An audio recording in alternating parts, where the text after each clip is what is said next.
History remembers Thermopylae as 300 Spartans defending Greece against Persia's millions. But what if the greatest betrayal didn't come from Eteocles, the hunchback who showed Xerxes the mountain path? What if the deadliest secret wasn't hidden in the rocks of that narrow pass, but within the crimson cloaks of Sparta itself? Some truths are more dangerous than any Persian army, and some lies are worth dying for. This is not the story you were told. This is the truth that 300 men took to their graves, and one woman carried into legend. Quick pause. Before we continue, tell us, where in the world are you watching from? If you're enjoying these stories, make sure to hit subscribe, because tomorrow's episode is absolutely mind-blowing. The oracle's chamber reeked of sulfur and deceit. Leonidas stood in the shadows beyond the tripod, watching the Pythia convulse on her throne as sacred smoke billowed from the chasm beneath her. She was young. Too young, he thought. Barely 20 summers. The previous oracle had died screaming 3 months ago, her lungs scorched from the inside. This one would last perhaps a year, if the gods were merciful. They rarely were. "Speak, woman," the ephors commanded from their positions around the chamber. 5 old men are wrapped in authority and purple-trimmed robes, their faces carved from ambition and political calculation. "What does Apollo say of the Persian threat?" The Pythia's eyes rolled white. When she spoke, her voice fractured into something ancient and hollow. "A great king shall fall at Thermopylae." The ephors exchanged glances. Leonidas, the eldest, leaned forward with hunger in his eyes. "Xerxes, the Persian king, will die?" "A great king," the oracle repeated, swaying. "Blood of Heracles shall water the stones. 300 shall stand, none shall return." Leonidas felt ice crystallize in his chest. Blood of Heracles. That was his bloodline. The dual kingship of Sparta traced back to the demigod himself. The prophecy wasn't predicting Xerxes' death. It was predicting his own.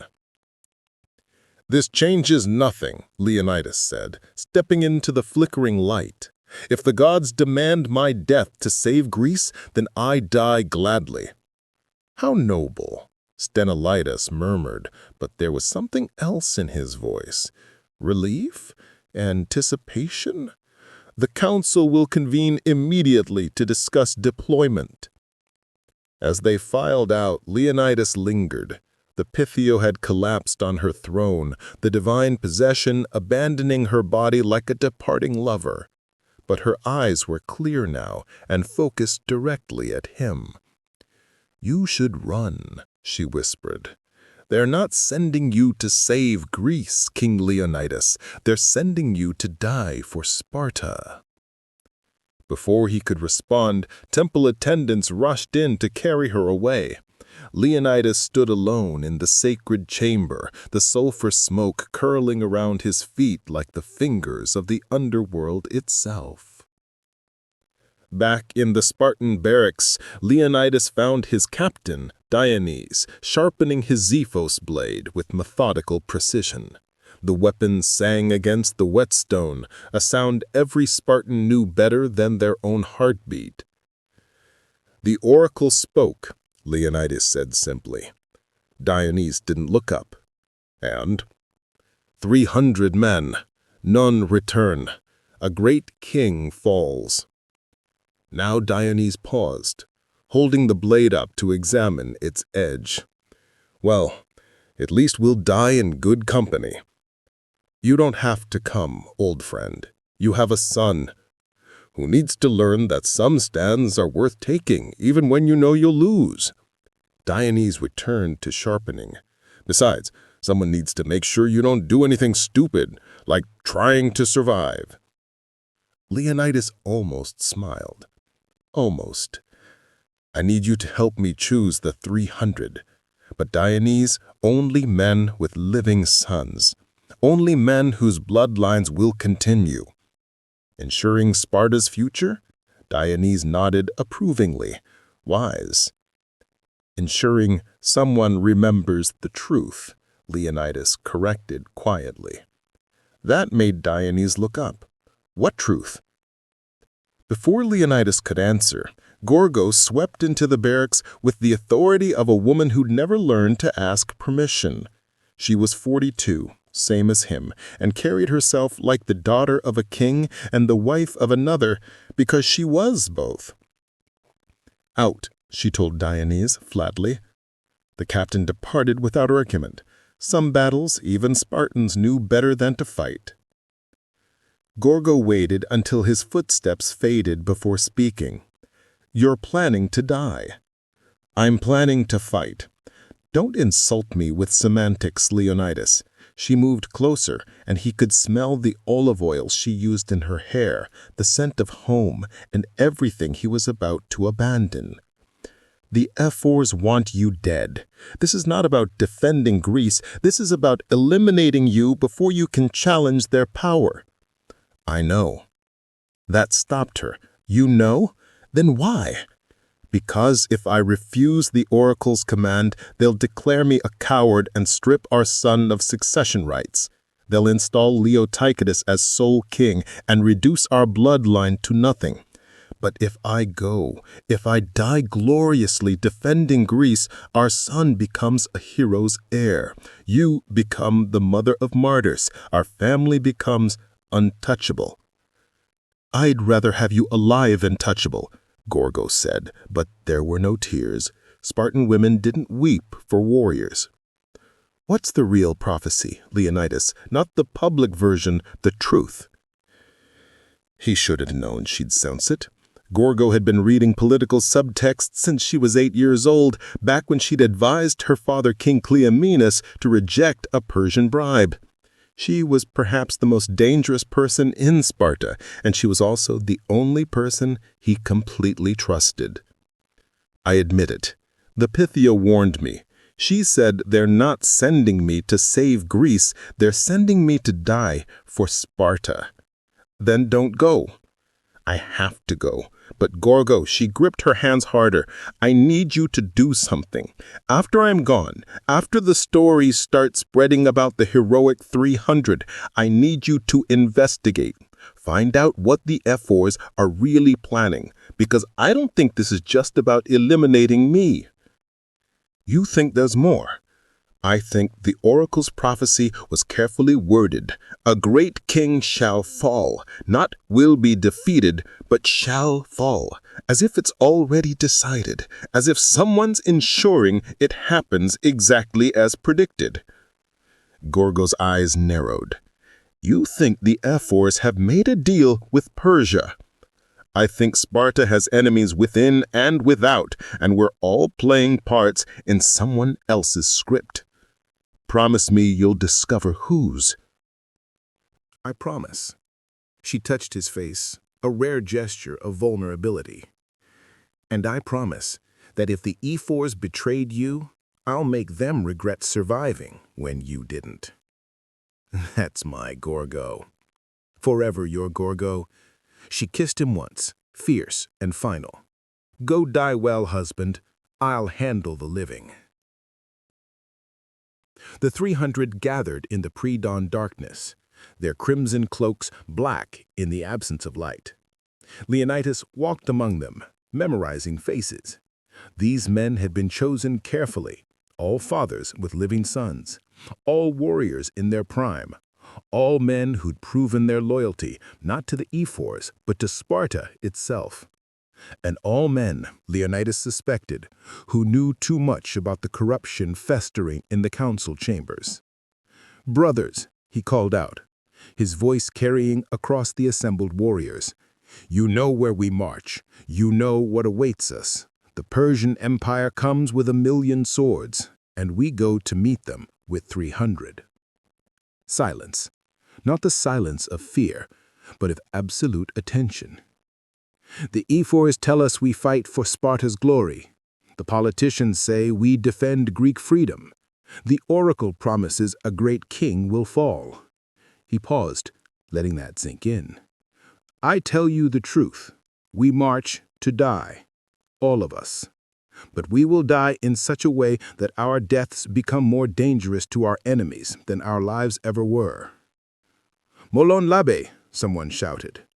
Come and take them, the phrase that would echo through history.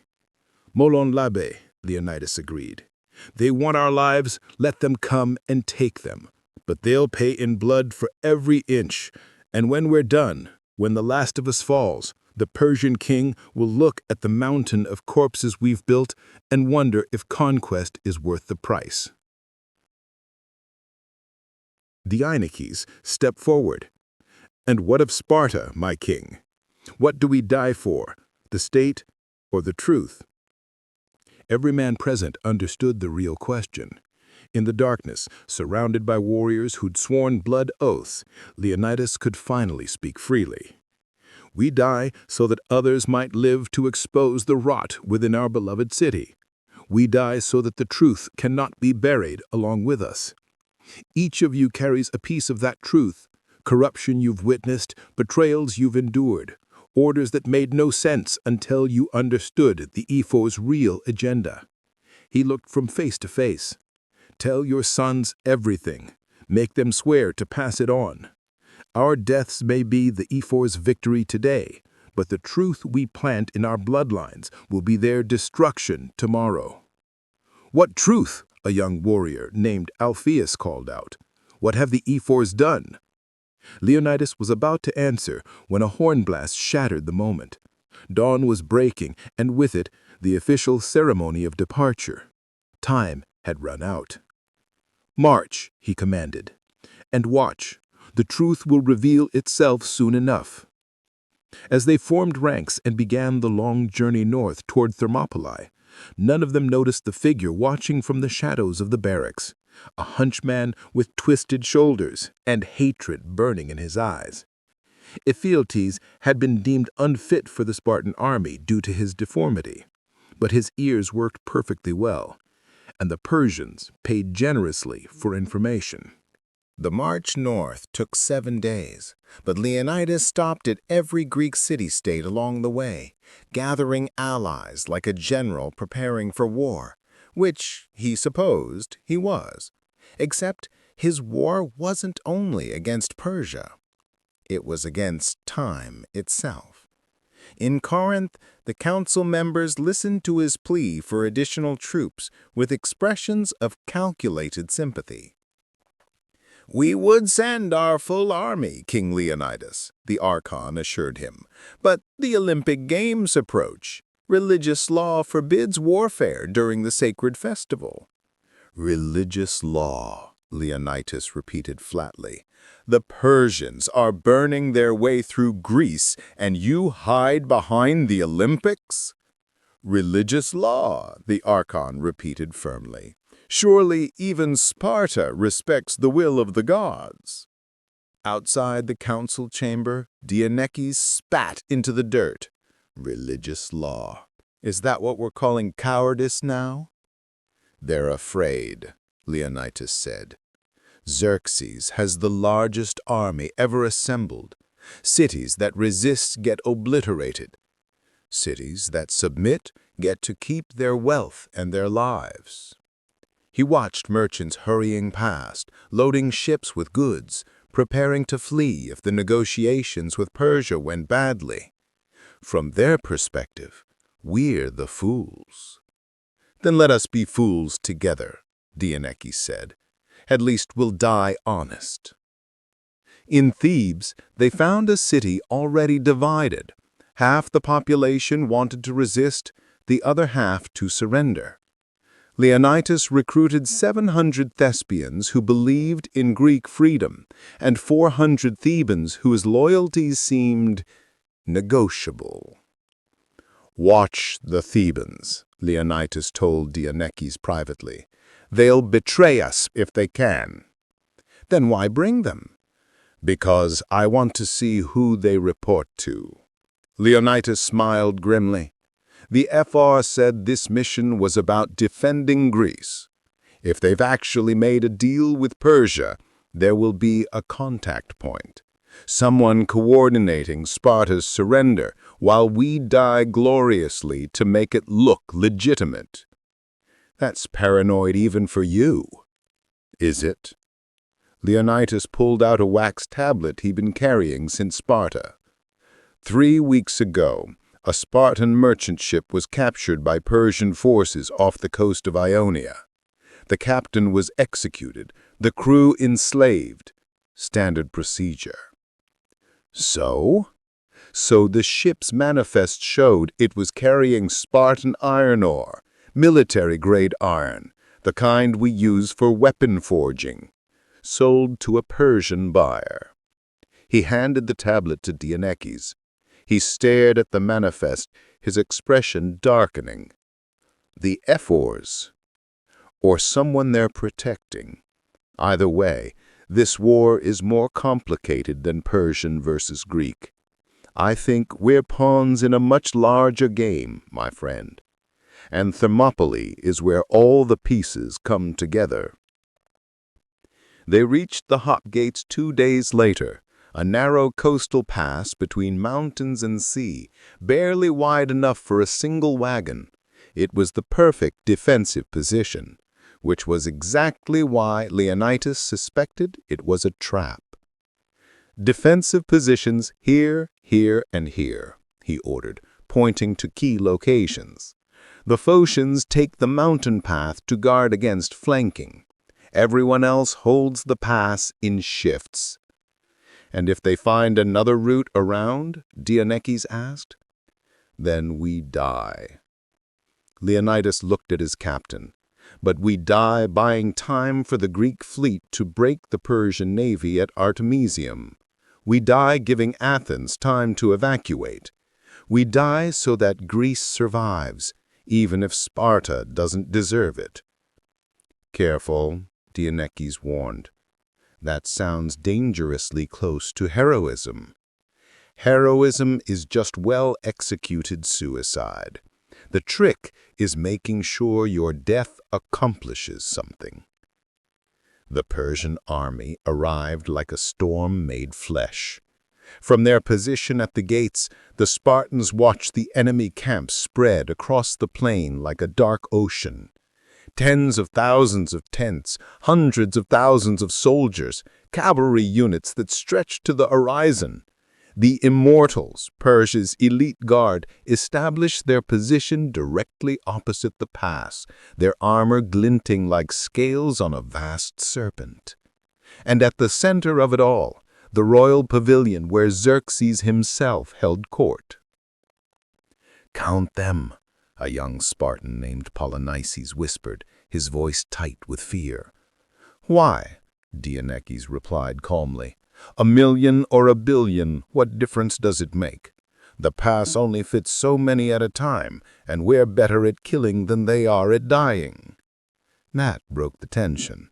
The men laughed, dark and knowing. But Leonidas felt no such ease. Something was wrong. The Persian army was too organized, too confident. They weren't treating this like a difficult battle. They were treating it like an inevitable victory, as if they already knew how it would end. On the 3rd day, Xerxes sent a herald. The man rode up on a magnificent Arabian horse, his armor chased with gold, his expression of bored superiority. "The great king offers terms," he said. "Surrender your arms, acknowledge Persian supremacy, and you will be granted positions of honor in the new order." Leonidas stood at the front of his 300, the sun hot on his neck, the sea crashing against the rocks behind them. Every moment felt weighted with significance, as if history itself was watching to see what he would say. So he chose words that would echo through the ages.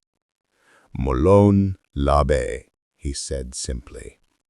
"Come and take them." The herald's face twisted with anger. "You're fools. We have 1 million warriors. You have 300. "Then your king should have no trouble taking what he wants," unless he's afraid that 300 Spartans are more than worth his 1,000,000 slaves." The herald wheeled his horse around and galloped back toward the Persian camp. Within the hour, the first wave attacked. They came like a human tsunami, thousands of soldiers pouring into the narrow pass, their war cries drowning out the crash of waves. Persian arrows darkened the sky. "Shields!" Leonidas commanded. The Spartans formed the phalanx, a wall of bronze and muscle that had conquered every battlefield they had ever stood upon. The Persian arrows hammered into their shields with sounds like deadly rain. Telling and preparing this story took us a lot of time. So if you're enjoying it, subscribe to our channel. It means a lot to us. Now back to the story. Then the arrows stopped, and the real killing began. The Persians crashed into the Spartan line like water hitting rock. But water, given enough time, can wear away even stone. The question was whether the Spartans would hold long enough. Leonidas fought at the front, his spear taking lives with mechanical efficiency. Thrust, withdraw, step, thrust again. The Persians fell in waves, their bodies piling up until the attackers had to climb over their own dead just to reach the Spartan line. "They fight without discipline," Dionysius observed between breaths, his spear dripping crimson. "No formation, no strategy, just mass and momentum." "They don't need strategy," Leonidas replied, driving his spear through a Persian officer's throat. "They just need us to get tired." And they would, eventually. The first day ended with the Persians in retreat, having lost thousands of men for zero gain. The Spartans had held without losing a single warrior. That night, as they tended their equipment and ate their rations, Leonidas noticed something strange. The Theban contingent was gathered apart from the others, and their leader, a nobleman named Anaxandros, kept glancing toward the Persian camp as if waiting for a signal. "Dionysius," Leonidas said quietly, "double the watch tonight, and make sure none of the Thebans leave the camp." "You think they'll run?" "I think they'll do worse than run." Leonidas cleaned his spear blade carefully, watching the firelight reflect off the bronze. "You're saying the Thebans are working with Persia?" "I'm saying someone made sure Xerxes knew exactly where we'd be, exactly how many men we'd have, and exactly how long we could hold out." Leonidas looked up at his old friend. "The E4 sent us here to die, Dionysius. But I don't think they're just hoping we'll lose. I think they've arranged it." Before Dionysius could respond, a commotion erupted at the edge of camp. The guards had caught someone trying to sneak through the perimeter. A hunched figure with twisted shoulders, his hands bound, his eyes wild with terror and defiance. Ephialtes. They dragged him before Leonidas, throwing him down into the dirt. Up close, Leonidas could see the man's deformity more clearly. A curved spine that made him unable to raise a shield properly. A genetic flaw that had marked him as unfit for the Spartan army. "Speak," Leonidas commanded. "Why are you here?" "To warn you. In Sparta, I heard you talking about corruption, about truth, and I thought—" He struggled to his knees, his eyes meeting Leonidas's with desperate intensity. "I thought maybe you'd see me as more than this crooked back. Maybe you'd let me fight." "Your deformity prevents proper shield formation," Dionysius said coldly. "You'd endanger the entire line." I know that now. But I came all this way, and when your guards caught me, I heard them talking. They said you're going to die here, all of you. And I thought—" He swallowed hard. "I thought I could warn you about the path." Leonidas felt his blood go cold. "What path?" "Through the mountains. The goat trail that circles around behind you." Ephialtes pointed east with shaking hands. I grew up in these hills. I know every trail, every secret route. There's a path that leads around the pass, comes out behind your position. If I know about it, the Persians will eventually find someone else who does too." "That's what the Phocians are guarding," Dionysius said coldly. "We already have men on the mountain." "Are they enough? If Xerxes sends his immortals up that path in the night, will 1,000 Phocians be enough to stop them?" Silence. "Let me fight," Ephialtes pleaded. "I can't hold a shield properly, but I can scout. I can carry messages. I can do something. Please, let me prove I'm more than this twisted body they rejected." Leonidas looked at the desperate man before him and saw something he recognized: the need to matter, to prove worth in a society that measured everything by martial perfection. How many times had he, a second son who'd never expected to be king, felt that same desperate hunger to prove himself? But this was war, and mercy was a luxury he couldn't afford. "No," Leonidas said, "you cannot fight with us. Your deformity would compromise the line."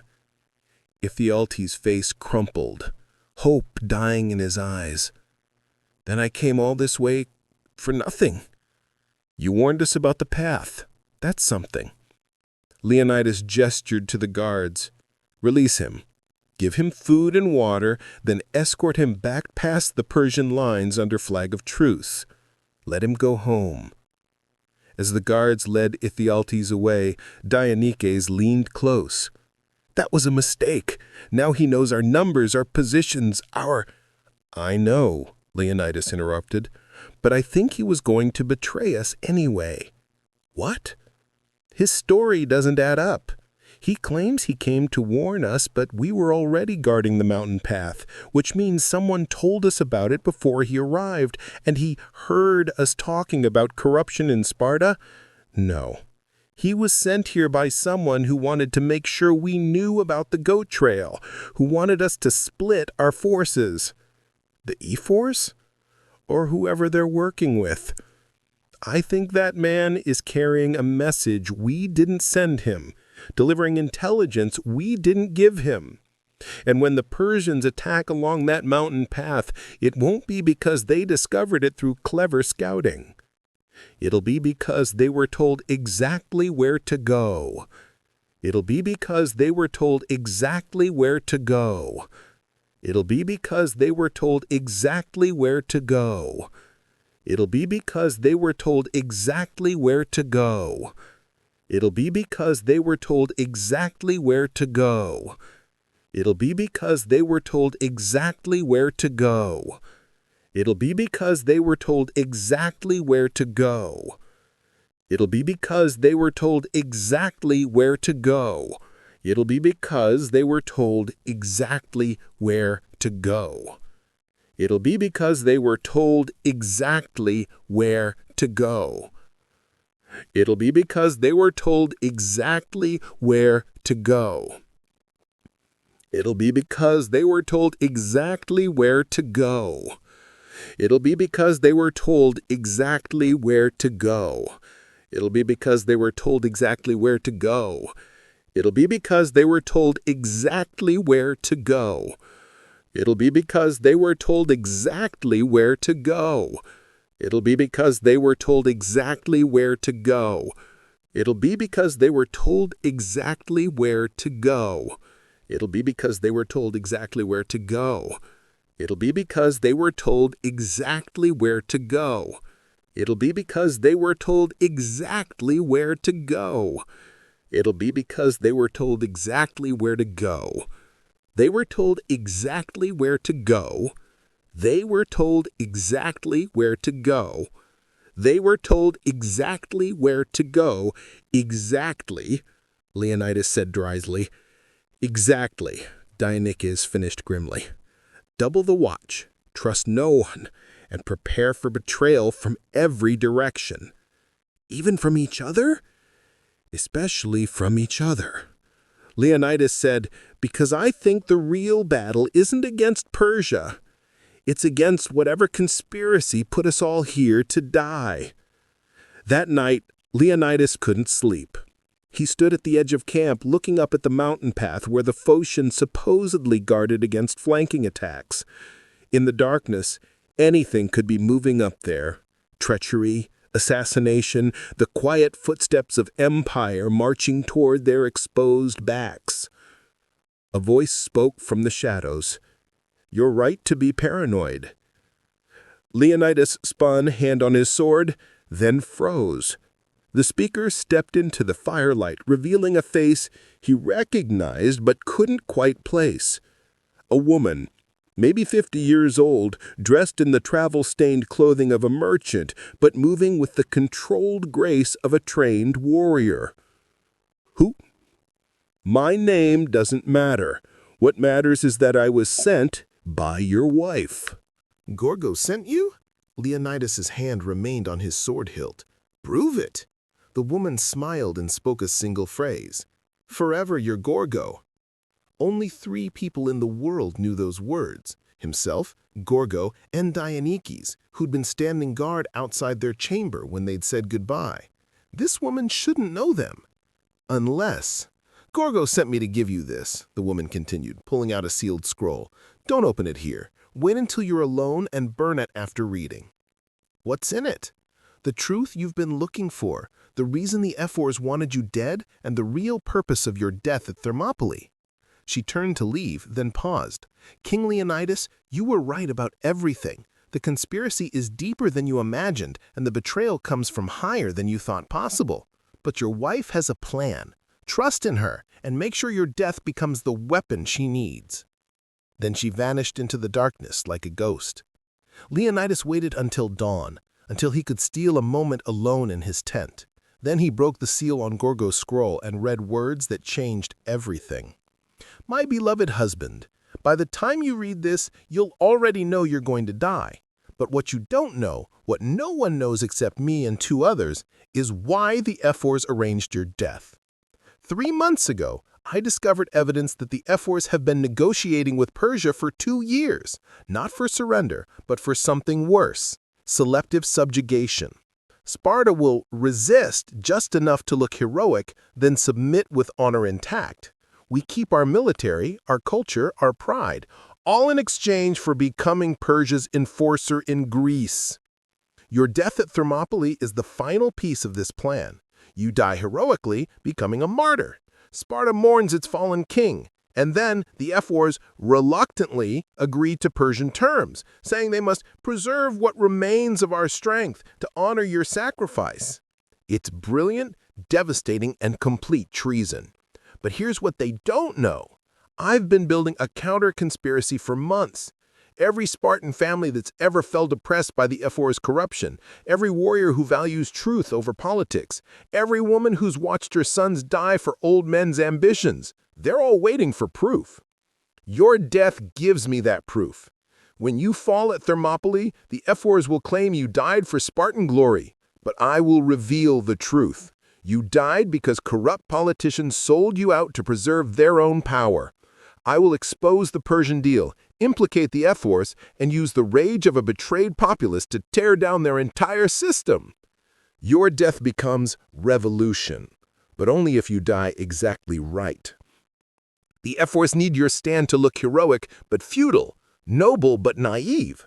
They need Greece to see Sparta as tragic victims, not calculating traitors. So, die well, my love. Die spectacularly. Give them the martyrdom they want, and in doing so, destroy everything they've built. I love you, I will avenge you, and I will make sure Sparta remembers the truth. Forever your Gorgo." Leonidas read the letter 3 times, then held it to his torch and watched it burn. Ashes drifted like snow in the enclosed space of his tent. So that was it, the final piece of the puzzle. He was supposed to die here, had always been supposed to die here. But now his death had meaning beyond simple sacrifice. It became ammunition in a political war, a spark to ignite the revolution that Sparta desperately needed. All he had to do was die perfectly. Leonidas walked out of his tent to find his 300 warriors preparing for another day of battle. They cleaned their armor, sharpened their weapons, checked their shields for cracks.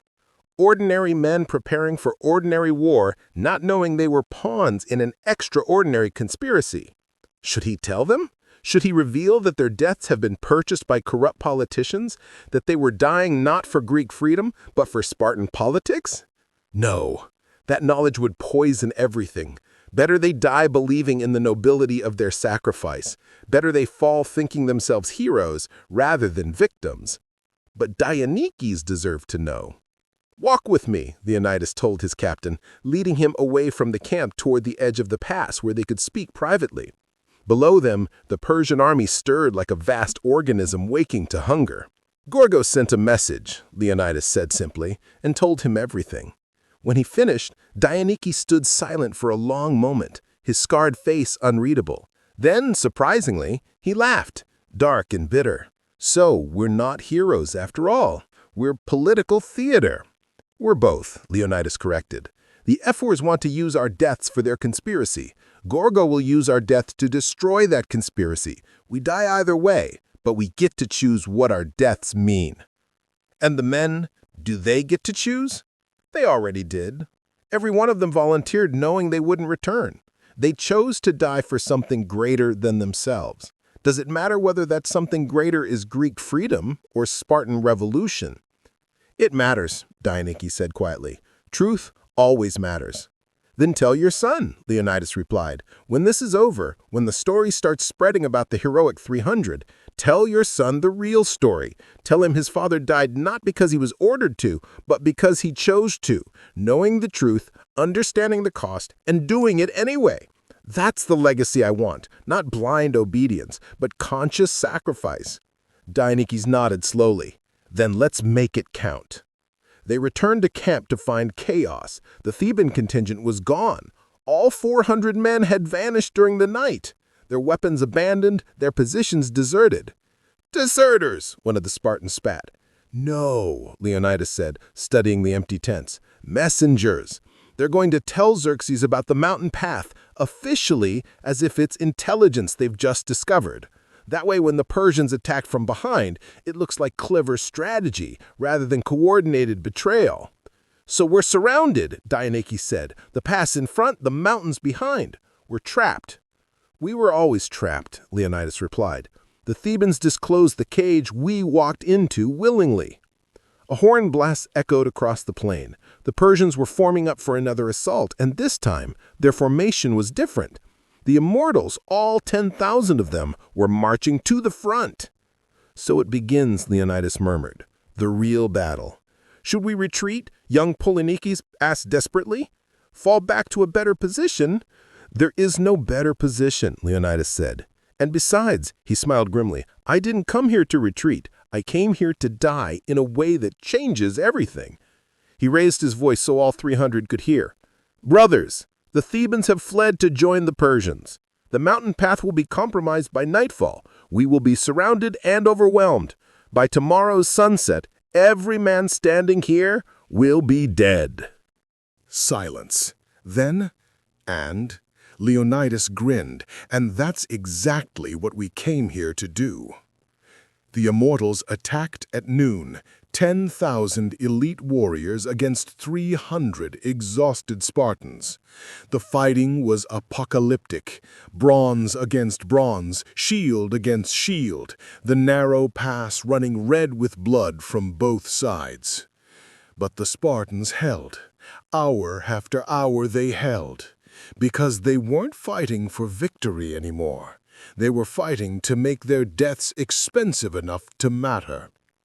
As the sun began to set on the second day, Leonidas looked at his surviving warriors, maybe 200 left now, and saw the same expression on every face.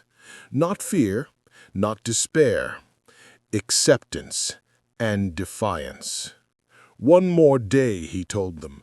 "Hold one more day and we become legend." "We are already legend," Dionysus replied, pulling his spear from a fallen immortal. "Let's become myth." That night, as fires burned across both camps.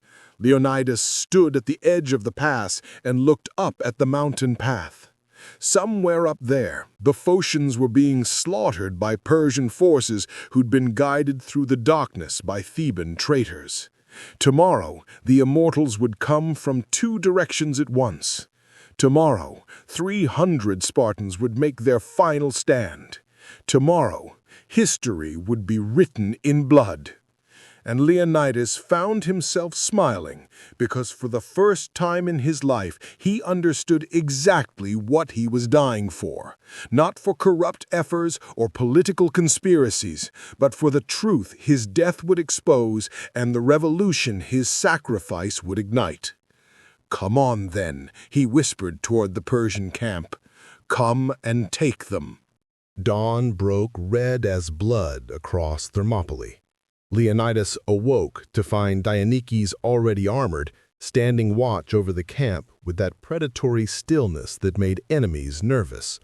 The older warrior didn't turn when Leonidas approached, just kept staring up at the mountain path where a thin column of smoke rose into the morning sky.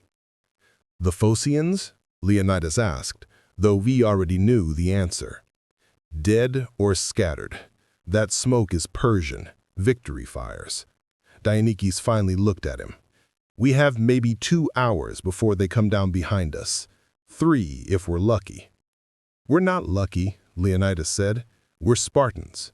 Luck is for people who don't plan their own deaths properly." That almost got a smile.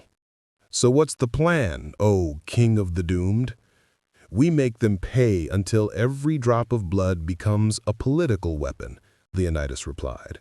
"Every Persian we kill is proof that the ephors wasted 300 of Sparta's finest warriors on a suicide mission they knew was compromised from the start.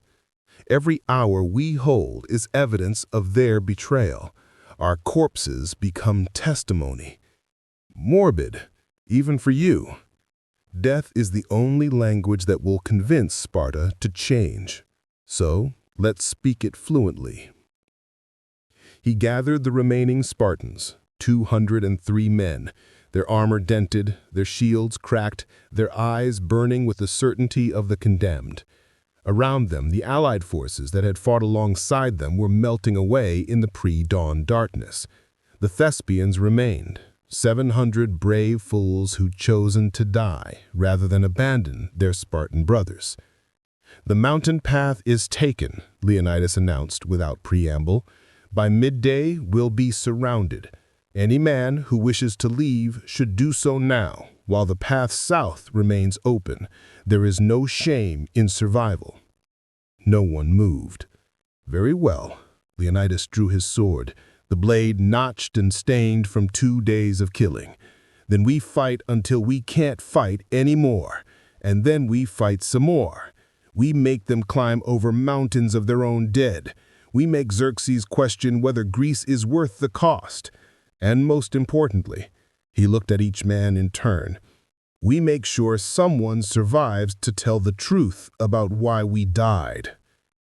"None of us are surviving," young Alpheus said, confused. "Not us," Leonidas agreed. "But the Thespians have scouts positioned on the cliffs above. They're recording everything. Every wave of attack, every hour we hold, the exact numbers we face. When we fall, those scouts will carry the true story back to Greece. Not the propaganda version the ephors want, but the reality that 300 Spartans held the Persian Empire for 3 days because corrupt politicians needed us to die in exactly this way." Understanding rippled through the assembled warriors. They'd known they were dying for Sparta, but not that they were dying because of Sparta. "You're saying the ephors betrayed us?" Dionysus asked carefully, watching the men's reactions. "I'm saying the ephors made a deal with Persia and needed us dead to seal it. I'm saying every death here serves their political agenda. But," he raised his voice, "I'm also saying we can twist that knife. We can die so heroically, so magnificently, that our deaths expose their treachery instead of concealing it. We become the evidence of their corruption. Silence. Then Alpheus spoke up. How? By holding longer than anyone thought possible. By killing so many Persians that Greece realizes we could have won if we'd been properly supported. By dying in a way that makes every Greek city-state ask why Sparta sent only 300 men to face 1,000,000. Leonidas sheathed his sword. Our deaths become questions that the ephors can't answer without revealing their treachery. That's actually brilliant. Posthumous revenge through martyrdom. It's all I have left to give Gorgo, a death worth prosecuting the living for. The Persian attack came at dawn, not the usual frontal assault, but something more sophisticated. Xerxes had finally learned his lesson about throwing soldiers into the meat grinder of the pass. Instead, he sent his immortals in a disciplined advance while simultaneously launching his flanking force down the mountain path. "Phalanx!" Leonidas roared. The Spartans locked shields, a wall of bronze that had held for 2 days and would hold for a few more hours. Behind them, the Thespians formed a second line, ready to plug any gaps. The immortals hit like a battering ram, their disciplined attack far more dangerous than the previous waves of expendable troops. These were professional soldiers, trained since childhood in the arts of war, armed with the finest weapons the Persian treasury could buy. But the Spartans were bred for this.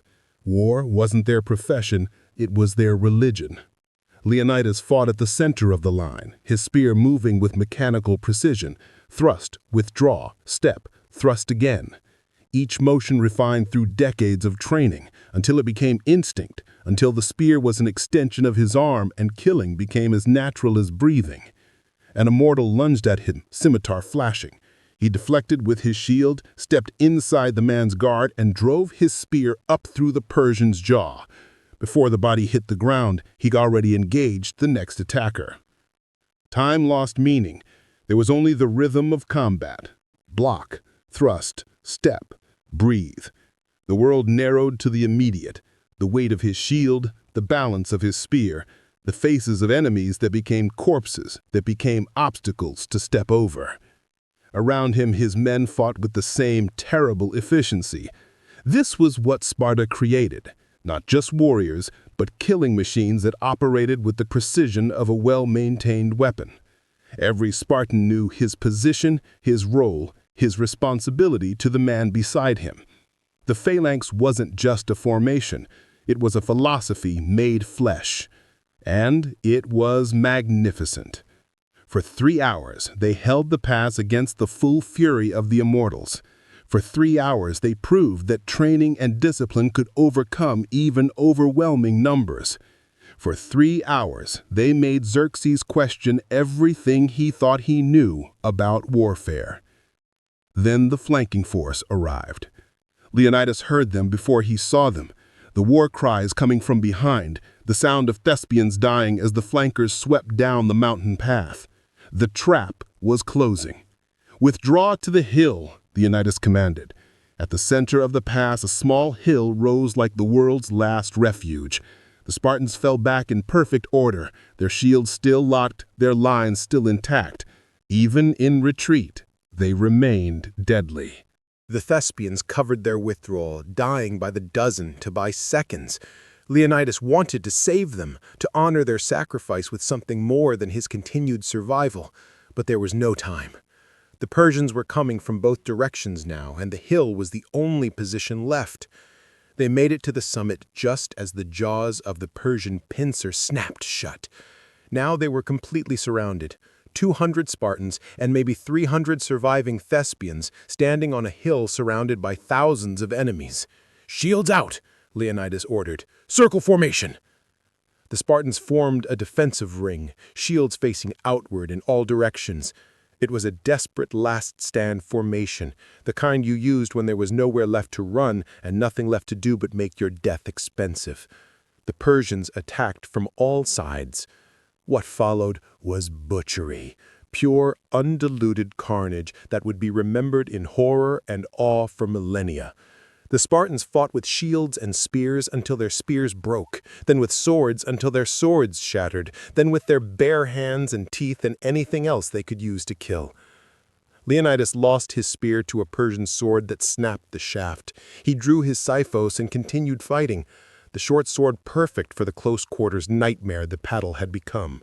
Blood made the ground slippery, corpses made it uneven, every step was treacherous, every moment potentially fatal. But still they held, because this wasn't about winning anymore. This was about lasting long enough to make a point, to create a story so terrible and inspiring that it would echo through history. Leonidas fell first among his inner circle, taking 3 immortals with him as Persian arrows finally found the gaps in his armor. He died on his feet, sword in hand, laughing at some private joke that only the dying could understand. Young Alpheus died next, crushed beneath a wave of Persian soldiers that finally breached the shield wall. He was 17 years old and had never kissed a girl, but he died defending his brothers, which made him more of a man than most lived to become. One by one the 300 fell, not in surrender, not in desperation, but in defiant rage at the injustice of a world that made their sacrifice necessary. And through it all, Leonidas fought like a god descended to teach mortals the meaning of war. He lost count of his kills. 20, 50, 100. Numbers ceased to matter when every Persian he dropped was instantly replaced by 2 more. The battle became a blur of blood and bronze, of screaming men and the wet sounds of steel entering flesh. An arrow caught him in the thigh. He broke off the shaft and kept fighting. A spear pierced his shoulder. He snapped the weapon and used it to kill the wielder. A sword opened a gash across his ribs. He killed that man too. His body became a map of injuries, each wound a testament to the fact that he was still standing, still fighting, still refusing to give Xerxes the easy victory he had expected. The sun climbed toward noon, and still the Spartans held their hill. But biology has limits even for legends. Blood loss made Leonidas dizzy, exhaustion made his sword heavy. Age and injury conspired to slow his reflexes, and in battle, slow meant dead. A Persian officer, some nobleman fighting for glory, came at him with a spear. Leonidas tried to dodge, but his leg buckled. The spear took him in the side, driving deep between his ribs. He went down to one knee, blood pouring from the wound. Around him, the last dozen Spartans closed ranks, protecting their fallen king even as they themselves died. It was beautiful and futile, and exactly what he had trained them to do. Protect each other until the end. "My king!" someone shouted. Maybe Pillanaixes, maybe one of the Thespians. It didn't matter. Everyone on this hill was dying together. Leonidas looked up through blurring vision at the Persian forces surrounding them. Thousands of soldiers, their armor gleaming in the noon sun. Xerxes himself was probably watching from a safe distance, savoring his victory. But it wasn't a victory. Not really. The Persians had lost tens of thousands to take this single pass. They'd suffered casualties that would haunt their campaigns for years. They'd learned that conquering Greece wouldn't be the casual stroll Xerxes had promised his subjects. Most importantly, they'd created a story that would inspire resistance throughout Greece. 300 Spartans had held back the Persian Empire. If 300 could do that, what could 3,000 do? What could 30,000 united Greeks accomplish? Leonidas smiled through the blood filling his mouth. He'd done it. He'd made his death matter. The Persians closed in for the kill. But before they could strike, something impossible happened. A horn blast split the air. Not Persian, not Greek, but something else entirely. The attacking soldiers hesitated, confused. Another horn blast, closer now, coming from the south. And then, emerging from the morning heat shimmer like ghosts made flesh, came an army. Not a small force, not a raiding party, an army, thousands of soldiers in perfect formation, their shields painted with the lambda of Sparta. Leonidas tried to focus through the blood and exhaustion clouding his vision. This was impossible. Sparta had sent only 300. The effort had ensured he would die here unsupported. This couldn't be real. But it was. At the head of the army rode a figure in ceremonial armor, and even from a distance, even through dying eyes, Leonidas recognized the bearing, the posture, the undeniable presence of Gorgo, he whispered. His wife had come to war. The Spartan army crashed into the Persian rear like a hammer striking an anvil. Suddenly, the hunters became the hunted. The Persians, who were moments from wiping out the last defenders, found themselves caught between the survivors on the hill and fresh troops attacking from behind. Chaos erupted across the battlefield. The Spartan reinforcements fought with desperate fury, cutting through Persian lines like a hot blade through wax. They weren't trying to win. There were still too many Persians for that. But they were buying time, creating an opening for extraction. A group of warriors broke through to the hill, forming a protective corridor. "My king!" one of them shouted. "We're getting you out."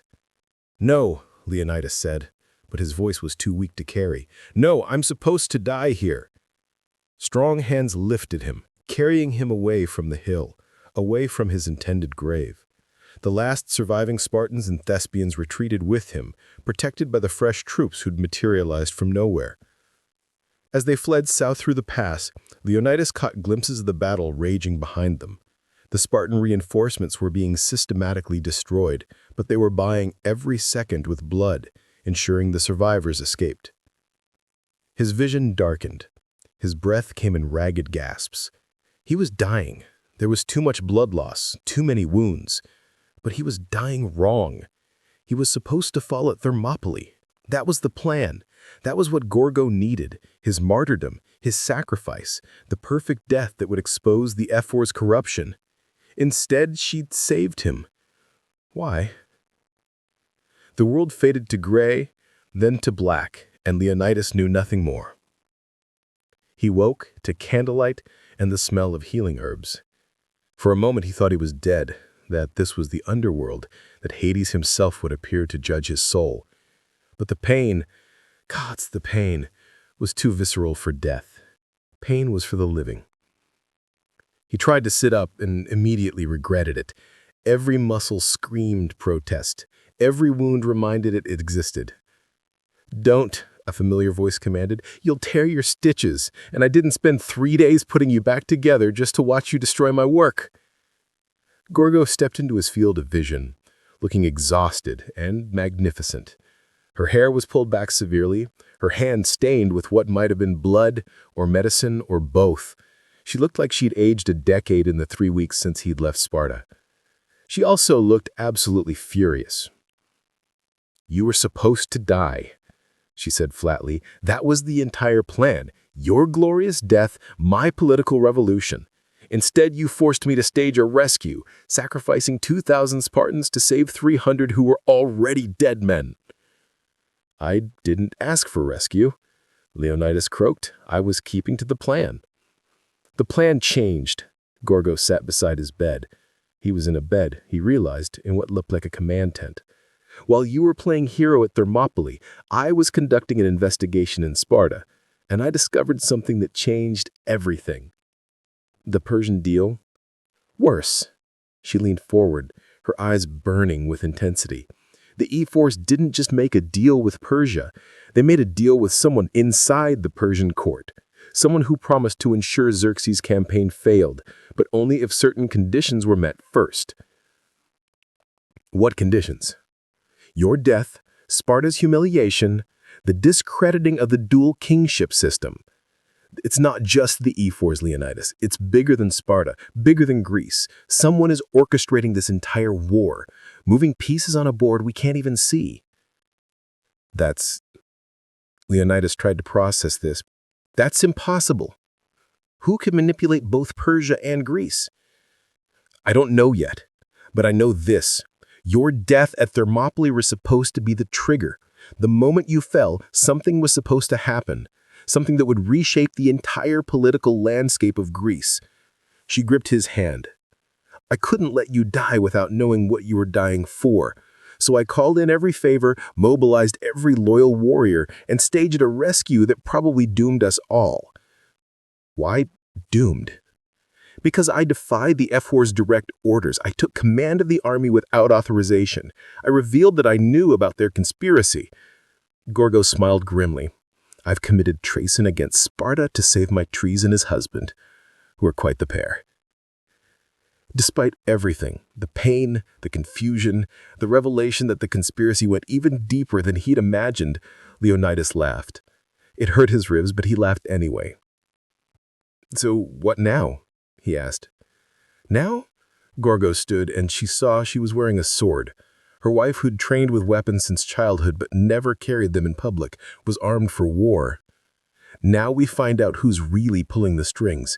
We expose the conspiracy that goes beyond Sparta, beyond Greece, beyond anything we imagined. And we make sure that when this is over, the truth doesn't die with us. The E-Force will have you executed for treason. Only if they can prove I acted against Sparta's interests, Gorgo replied. But if I can prove they're the real traitors, that they sold out Sparta to foreign powers for personal gain, then I become the hero and they become the corpses. That's a dangerous game. I learned from the best. She kissed his forehead. Rest, heal. We have a conspiracy to unravel and a city-state to save from itself. As she turned to leave, Leonidas called out, Gorgo, thank you for ruining my perfect death. Forever your Gorgo, which means I get to decide when you die. And I'm not done with you yet. 3 days later, Leonidas was strong enough to walk. Barely. His wounds were healing, though the spear thrust between his ribs would leave him breathless for weeks. But pain was irrelevant now. They had work to do. Gorgo had established a headquarters in a fortified villa outside Athens, far from Spartan territory, but close enough to coordinate with Greek allied forces. The place bustled with activity. Messengers coming and going, scouts reporting on Persian movements, and, most intriguingly, a steady stream of civilians who seemed to be meeting with Gorgo in secret. Who are they? Leonidas asked, watching another hooded figure slip into his wife's chamber. Informants, Dionysus replied. The old warrior had survived Thermopylae with only minor injuries and had immediately attached himself to Gorgo's operation. Your wife has been building an intelligence network that would make the Persian spies weep with envy. She has eyes in every Greek city-state, ears in every council chamber, and apparently at least 3 agents inside Xerxes' own court. 3? Leonidas was impressed despite himself. How? Greek slaves sold to Persian nobles. Gorgo bought their family's freedom in exchange for information. Dionysus shook his head admiringly. She's been planning this for years, my king. Long before Thermopylae, before the oracle's prophecy. She saw the corruption spreading in Sparta and prepared for the day she'd need to fight it. Leonidas felt a surge of pride mixed with shame. While he'd been playing the honorable warrior, Gorgo had been playing strategic chess at a level he was only beginning to comprehend. The door to her chamber opened, and Gorgo emerged, looking grim. We have a problem. Another one? Leonidas asked. The Persian army isn't advancing on Athens. After Thermopylae, they should have pushed south immediately, capitalizing on their victory. Instead, they're camped at the pass, waiting for something. She spread a map across the tale. And the E-Force have recalled all Spartan forces to defend the Peloponnese. They're abandoning Athens to its fate. That's suicide, Dionysus said. If Athens falls, all of Greece falls. Unless Athens isn't the real target, unless this entire invasion is misdirection for something else. Leonidas studied the map, his tactical mind grinding through possibilities. You think Persia is after something specific? I think someone promised Xerxes something that made conquering Greece worth the cost. After Thermopylae, he lost tens of thousands of soldiers. That kind of casualty rate should make any reasonable commander reconsider the entire campaign. But he's not retreating, he's waiting. Gorgo tapped the map, waiting for someone to deliver on their promise. What promise? That's what we need to find out. She pulled out a sealed letter. One of my agents in the Persian camp managed to intercept this. It's in code, but it's addressed to someone called the Architect. Leonidas felt ice slide down his spine. The architect? You recognize the name? No, but he tried to remember where he'd heard it. Something from before the march to Thermopylae, something whispered in the E4's council chambers. The E4s mentioned someone called the architect. I assumed it was a reference to their political maneuvering, but what if it's an actual person? Gorgo finished. Someone orchestrating events from behind the scenes, someone with influence in both Greece and Persia. That would require resources beyond anything we've imagined, Dionys said. The wealth to bribe officials, the network to coordinate across empires, the vision to plan something this elaborate? Or the desperation, Leonidas said quietly. What if the architect isn't trying to conquer Greece? What if they're trying to save it? They both stared at him. Think about it, he continued, warming to the theory. Persia is unstoppable in open battle. They have infinite soldiers, unlimited resources, and a military tradition that's crushed every opponent they've faced. The only way to defeat them is from within, to manipulate the campaign so thoroughly that they defeat themselves. You're saying someone is sabotaging Persia's invasion? Gorgo sounded skeptical. Then why did they need you to die at Thermopylae? Because Leonidas worked through the logic. Because my death would have triggered something in Sparta. The E4s would have… What? What were they planning to do after I fell? Gorgo pulled out another document, this one clearly stolen from Spartan archives. According to this, the E4s were prepared to propose a peace treaty with Persia the moment you died. They would have argued that Sparta couldn't afford to lose more warriors after the tragedy at Thermopylae. Greece would see it as pragmatic caution, but in reality, it removes Sparta from the war entirely, Leonidas finished. Which means Athens would have to face Persia alone, and Athens would fall. And then Persia conquers a fractured Greece with minimal additional casualties, Dionys said. But if someone is sabotaging the invasion, then why would they want that outcome? Unless they don't, Gorgo said slowly. Unless the real plan is to make Persia overextend itself, to lure Xerxes deeper into Greece while secretly undermining his supply lines, his logistics, his intelligence, to engineer a catastrophic defeat that makes the cost of conquering Greece so horrific that Persia never tries again. Silence as they all contemplated the audacity of such a plan.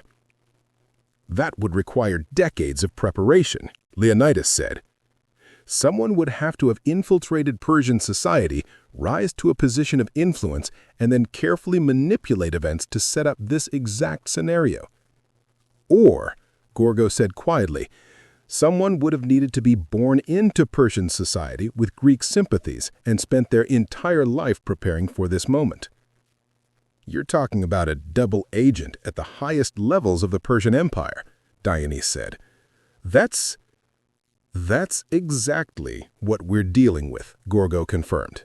And I think I know who it is. She pulled out one final document, this one written in Persian script. This was delivered to me yesterday by a Greek slave who'd been a part of Xerxes' household staff. She said a woman, a high-ranking Persian noble, gave it to her with instructions to find me specifically. What does it say? Leonidas asked, though he suspected he didn't want to know. Gorgo translated. Queen Gorgo of Sparta, by the time you read this, your husband will be either dead or rescued. If dead, mourn him and forget everything you've learned. If rescued, meet me at the Temple of Artemis in 3 days. Come alone. The fate of Greece depends on what I tell you. Signed, Artemisa of Caria. Artemisia, Leonidas breathed. The name was legendary. A Persian naval commander who'd fought in Xerxes' invasion force, one of the few women to command troops in the entire empire. She's the architect? She's Persian royalty, Greek by ancestry, and one of Xerxes' most trusted advisors, Gorgo said. She's also the only person with the position, resources, and motivation to orchestrate something this complex. And she wants to meet with you, Dionysus said. It's obviously a trap. Obviously, Gorgo agreed, which is why I'm going anyway. No, Leonidas said immediately. Absolutely not. I won't let you. You won't let me? Gorgo's voice dropped to something dangerous. Leonidas, I love you, but I've been running this operation since before you marched to Thermopylae. I've built the networks, recruited the agents, decoded the conspiracy. I'm not a piece on the board. I'm a player, and I'm going to that meeting. Then I'm coming with you. You can barely walk. I can walk well enough to die beside my wife if this goes badly, Leonidas shot back. They glared at each other. Two alphas used to command, neither willing to back down. Finally, Gorgo laughed. Fine, you can come. But if you collapse from their injuries and ruin the meeting, I'm divorcing you in front of the gods. Fair, Leonidas agreed.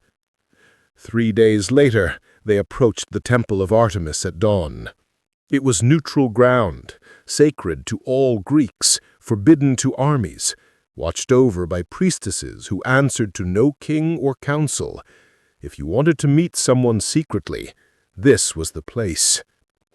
Leonidas walked beside Gorgo, his hand on his sword hilt, his body screaming protest at every step. Behind them, hidden in the tree line, Dionysus waited with 50 hand-picked warriors. If this went wrong, reinforcements could arrive within minutes. But minutes might be too long. The temple was empty except for one figure standing before the altar, a woman in flowing Persian robes, her face uncovered, her bearing regal. She was perhaps 50 years old, with sharp eyes that had seen too much war and a posture that suggested she'd commanded too many doomed battles. Artemisia of Caria, the architect. Queen Gorgo, she said, her Greek flawless, and King Leonidas, you're supposed to be dead. I'm working on it. I hear you're responsible for that. Indirectly. I orchestrated the circumstances that led you to Thermopylae, yes. I ensured the ephors believed their conspiracy would succeed. I convinced Xerxes that conquering Greece was worth any cost. And I've spent the last 15 years of my life preparing to destroy the Persian Empire from within. Why? Gorgo demanded. Because it's not my side, Artemisia said simply. I'm Greek by birth, Persian by political necessity. My father was a Greek tyrant, my mother Persian nobility. I've spent my entire life caught between two worlds, belonging to neither. And I've watched Persia devour everything I love, my homeland, my culture, my freedom, all in the name of empire. 15 years ago, I realized something. Persia is unstoppable through conventional warfare. They have too many resources, too many soldiers, too much momentum. The only way to defeat them is to let them defeat themselves, to engineer a catastrophic overreach that breaks their empire from within. Thermopylae, Leonidas said, understanding dawning. You needed us to hold long enough to bleed the Persian army, to make Xerxes furious enough to commit everything to conquering Greece. Exactly. And you performed magnificently. Artemisia smiled grimly. 300 Spartans holding back the Persian Empire. It's the story that will inspire Greek resistance for generations. But more importantly, it forced Xerxes to commit his entire fleet to the naval battle at Artemisium, a battle he's about to lose catastrophically. How can you be sure? Gorgo asked. Because I'm the one who convinced him to fight there. Because I've been feeding him false intelligence about Greek naval weakness. Because... Artemisia's smile turned savage. Because I've spent 15 years earning his trust so that when the moment came, my betrayal would destroy everything he's built. That's insane, Leonidas said. You've sacrificed your entire life for a single battle? Not a single battle, a single moment. She pulled out a sealed letter. This is orders for the Persian fleet to engage the Greeks at Salamis, a narrow strait where numbers mean nothing and skill means everything. I wrote these orders. I convinced Xerxes to sign them. And when his navy sails into that trap and gets decimated, the entire Persian campaign collapses. She handed the letter to Gorgo, her hands shaking slightly as she read. When she looked up, her eyes were burning with fury and vindication. "This is enough," she whispered. "This proves everything. The ephors sold out Sparta for political power, promised to remove us from the war, agreed to let Persia conquer Athens unopposed." "Then we have what we need," Leonidas said slowly. "Thank you, Artemisia. Whatever your motivations, you've given Greece a chance." "Don't thank me yet," Artemisia replied. "The hard part is ahead. The ephors won't go quietly. They have power, influence, and the desperation of cornered rats. Exposing them might trigger a civil war within Sparta itself." "Then we'll fight that war," Gorgo said firmly. "Sparta has survived external threats for centuries. It's time we dealt with the internal rot." As they turned to leave, Artemisia called out one more time, "King Leonidas, I truly am sorry about Thermopylae. You deserved better than to be a pawn in my game." "We're all pawns in someone's game. The trick is figuring out which game matters most." He left the temple knowing that while his intended martyrdom at Thermopylae had failed, something better had emerged. Truth, alliance, and the possibility of victory snatched from the jaws of orchestrated defeat. Now they just had to survive long enough to use it. The return to Sparta was not triumphant. Gorgo and Leonidas arrived at dawn with 50 warriors and a single sealed document that would either save or destroy their city. The streets were empty, not the peaceful empty of early morning, but the suspicious empty of a population waiting for violence. The ephors had been busy during their absence. Posters on every corner, Leonidas reported, pointing to proclamations nailed to public buildings. "They're calling you a traitor, my king. They say you abandoned your post at Thermopylae, that you fled in cowardice while brave Spartans died covering your retreat." "Creative," Leonidas observed. "And Gorgo? Accused of treason for mobilizing the army without authorization. There's a warrant for her arrest." Leonidas smiled grimly. "Though I notice the city guard isn't particularly enthusiastic about enforcing it." "Because half the guards are married to women who support what I did," Gorgo said. "Spartans' women aren't fools. They know their husbands, sons, and fathers were sent to die for political convenience." They made their way through the eerily quiet streets toward the council chamber. As they walked, Leonidas noticed people watching from doorways and windows, not with hostility, but with desperate hope. These were the families of the 300, the mothers and wives and sisters who'd been told their men died heroes, but suspected the truth was darker. The council chamber was packed. All 5 ephors sat in their positions of authority, flanked by guards and looking far too confident for men about to be exposed as traitors. The dual king's throne, Leonidas's seat of power, was conspicuously empty. The other king, Leonidas, sat in his own throne looking deeply uncomfortable. He'd always been the ephor's puppet, but even he seemed to sense that today's proceedings would end badly for someone. The public gallery was filled to capacity. Every Spartan citizen who could fit into the chamber had come to witness this confrontation. Among them, Leonidas recognized the faces of families who'd lost men at Thermopylae, women with grief carved into their expressions, children who'd never see their fathers again, elders who'd sent sons and grandsons to die. King Leonidas, Leonidas spoke first, his voice dripping with false concern. We are relieved to see you alive, despite your abandonment of your post at Thermopylae.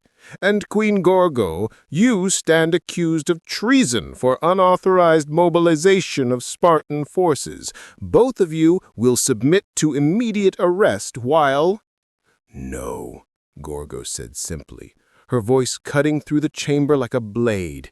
We will not submit. We will not be silenced, and before this day ends, the people of Sparta will know exactly what you've done. You dare threaten the ephors, another council member, Brasidas, demanded. You who violated sacred law? I dare expose traitors, Gorgo shot back. She held up the Persian treaty, its wax seals catching the light. This is a signed treaty between the ephors of Sparta and Xerxes of Persia. In it, you agree to withdraw Spartan forces from the Greek alliance, to allow Persian conquest of Athens unopposed, and to accept Persian authority over all of Greece, in exchange for Sparta maintaining internal autonomy and political power, remaining with the ephors rather than the dual kings. A collective gasp rippled through the chamber. That's a forgery, Leonidas roared, but his face had gone pale. Is it? Gorgo unrolled the document, reading aloud. The ephors of Sparta, in exchange for the removal of King Leonidas and the guaranteed succession of Leotychidas as sole monarch, pledged to withdraw all military support from Greek resistance forces no later than 3 months following the Battle of Thermopylae. Sparta will recognize Persian sovereignty over Athens, Thebes, and all northern territories while maintaining independence in the Peloponnese under ephor governance. Shall I continue? There are 5 pages detailing exactly how you planned to sell out Greece. Where did you get that? Brasidas demanded. From Artemisia of Caria, who acted as Xerxes' intermediary in your negotiations. The same Artemisia who's been playing you for fools while secretly destroying the Persian invasion. She gave me this document because she realized that corrupt ephors were a greater threat to Greece than the Persian army. You're lying. Leonidas was on his feet now. You fabricated this document to seize power. Then explain the Spartan iron ore shipped to Persian buyers 3 weeks before Thermopylae. Explain the merchant ships that carried military-grade weapons materials to our enemies. Explain why you sent exactly 300 men to face 1 million. Not enough to win, but just enough to die heroically while you executed your betrayal. He addressed the crowd now, not the ephors. My brothers and sisters of Sparta, you sent your sons, husbands, and fathers to Thermopylae, believing they would defend Greece. But they weren't sent to defend. They were sent to die. To die so publicly, so heroically, that their sacrifice would justify Sparta's withdrawal from the war. We lost our finest warriors, the ephors would say. We must preserve what remains, and Greece would have understood, even as we abandoned them to Persian conquest. This is slander, Leonidas shouted. Guards, arrest these traitors! But the guards didn't move. One of them, a grizzled veteran named Pausanias, stepped forward instead. My son died at Thermopylae. He was 23 years old. He had a wife and a newborn daughter. His voice cracked. If you're telling me he died so you could make a deal with Persia, then I want the truth. All of it. The truth? Leonidas looked at Pausanias, then at the other families in the gallery. The truth is that your sons were heroes. They held the pass for 3 days against impossible odds. They fought with courage that will be remembered for millennia. But they were also victims of a conspiracy that sacrificed them for political power. You wanted me dead because I was investigating your corruption. You needed a glorious failure that would justify surrender. You orchestrated every detail, the timing, the numbers, the location to ensure maximum heroism and certain death. And it almost worked. Almost, Gorgo smiled coldly. It would have worked perfectly if you hadn't underestimated one thing, that Spartan women are every bit as dangerous as Spartan men. While you were congratulating yourselves on your clever conspiracy, I was building a network of informants, gathering evidence, and recruiting loyal warriors who would follow me instead of you. You had no authority, Brasidas protested. I had the authority of truth, Gorgo replied. And in Sparta, truth is supposed to matter more than politics. Or has that changed? Before anyone could respond, the chamber doors burst open.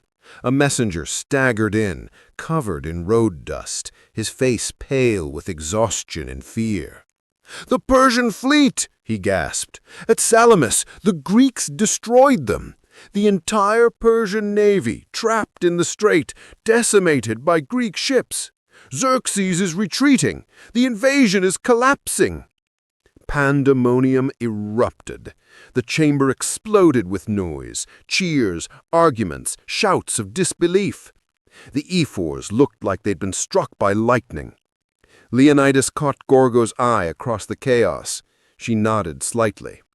This was the moment Artemisia had engineered, the moment when Persia's inevitable conquest became Persia's catastrophic defeat. Everything the architect had sacrificed, every manipulation, every betrayal had led to this, a Greek victory snatched from the jaws of empire. And the ephors had bet everything on Persia winning. "You made a deal with the losing side," Leonidas said, quietly, but somehow his voice carried through the noise. "You sold out Sparta for Persian favor, and Persia just lost the war, which means you have nothing. No allies, no treaty, no political protection, just treason." Leonidas lunged for the treaty document, trying to destroy the evidence, but Defiance was faster. The old warrior intercepted him with brutal efficiency, slamming the ephor to the ground. "I believe King Leonidas was speaking," Defiance said conversationally, his knee on Leonidas's chest. The other ephors moved toward the exits, but Gorgo's warriors had already sealed them. There was no escape now, only judgment. "People of Sparta," Leonidas called out, and the chamber fell silent. "You've heard the accusations. You've seen the evidence. You know that your loved ones died not in service of Greece, but in service of these men's ambitions." He paused. "By Spartan law, treason is punishable by death.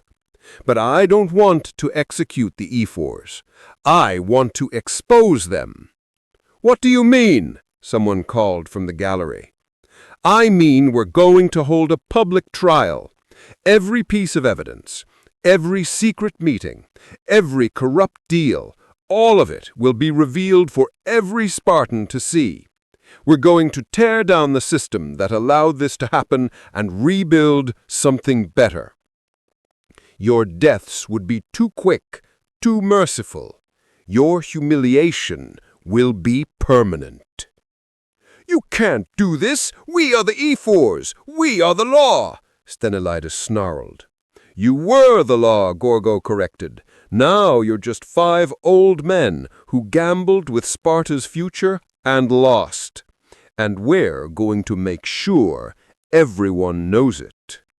The trial lasted 3 days. Gorgo presented evidence so damning, so comprehensive, that even the ephors' most loyal supporters couldn't deny the truth.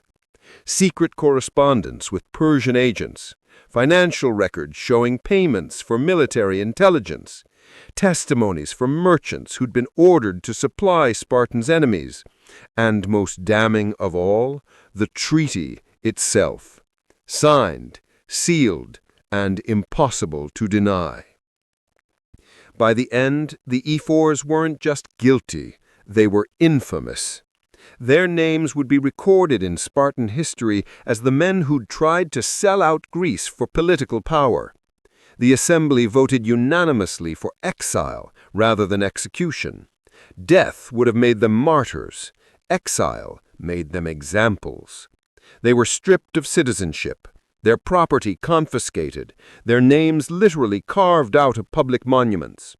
Sparta would remember them only as warnings.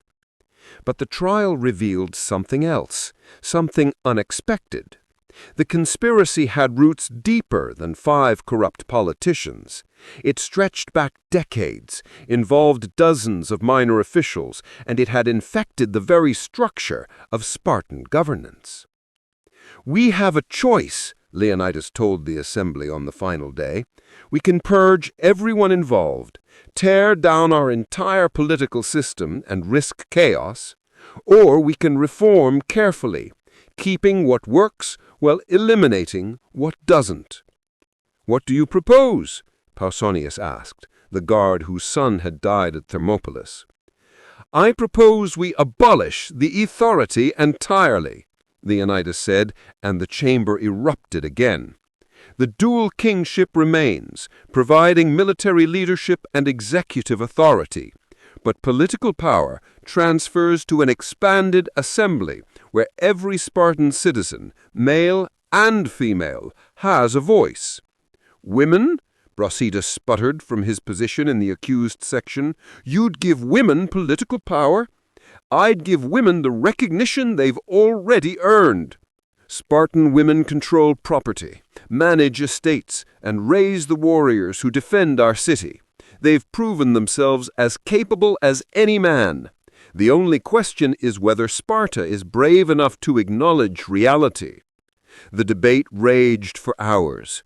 But in the end, exhausted by scandal and desperate for change, the assembly voted to approve Leonidas's reforms. The authority was dissolved. Political power would now rest with the people. Sparta would never be the same.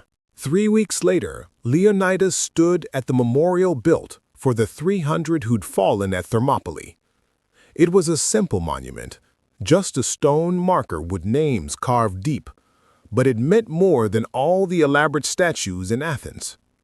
Gorgo joined him, standing silently beside her husband as they read names of men they'd known, men they'd sent to die, men whose sacrifice had exposed a conspiracy and transformed a city-state. "Do you think it was worth it?" she asked quietly. "All the death, all the manipulation, all the suffering, for political reform?" "I think it had to happen," Leonidas replied. "Sparta was rotting from within. If we hadn't exposed the corruption now, it would have destroyed us eventually. At least this way, their deaths meant something." "Artemisia sent a message," Gorgo said, changing the subject. "She's returned to Katira. Xerxes survived the defeat at Salamis, but his empire is fractured. The war isn't over, but Persia will never threaten Greece like this again." "And her? Will she be safe?" "She's Artemisia. She's survived this long by being smarter and more dangerous than everyone around her. I think she'll be fine." She paused. "She asked me to give you something." She handed him a small wooden box. Inside was a single Persian coin and a note written in Greek. "King Leonidas, you were supposed to die at Thermopylae. Instead, you lived to change Sparta forever. I'd say that makes you the most successful failure in military history. Thank you for being the hero Greece needed, even when it meant surviving instead of martyrdom." The architect. Leonidas smiled, pocketing the coin. "She's right. I failed magnificently at dying. You succeeded magnificently at living. There's a difference." They stood together in comfortable silence, watching the sunset over the memorial. In the distance, they could hear sounds of reconstruction, Sparta rebuilding itself into something better, something that honored the sacrifice of the 300, by actually being worth dying for. "What do we do now?" Leonidas asked. "Now," Gorgo took his hand, "now we live. We reform. We build the Sparta that should have existed all along. And if the gods are merciful, we get old together, watching our city become everything it promised to be. And if the gods aren't merciful, then we fight together, like we always have. Forever your Gorgo." "Forever your Leonidas," he replied. Behind them, carved in stone that would last millennia, were the words that had been composed by the poet Simonides to honor the fallen. "Go tell the Spartans, stranger passing by, that here, obedient to their laws, we lie." But Leonidas knew the truth now. They hadn't died obedient to Sparta's laws. They died exposing how corrupt those laws had become. And in dying, they'd given Sparta a chance to write better ones. That was the real legacy of Thermopylae. Not glorious defeat, but the truth that even the most perfect sacrifice means nothing if it serves a lie. The 300 had died, but their deaths had purchased something more valuable than victory. They'd purchased change. Up next, 2 more incredible stories are waiting for you right on your screen. If you enjoyed this one, you won't want to miss these. Just click to watch and don't forget to subscribe.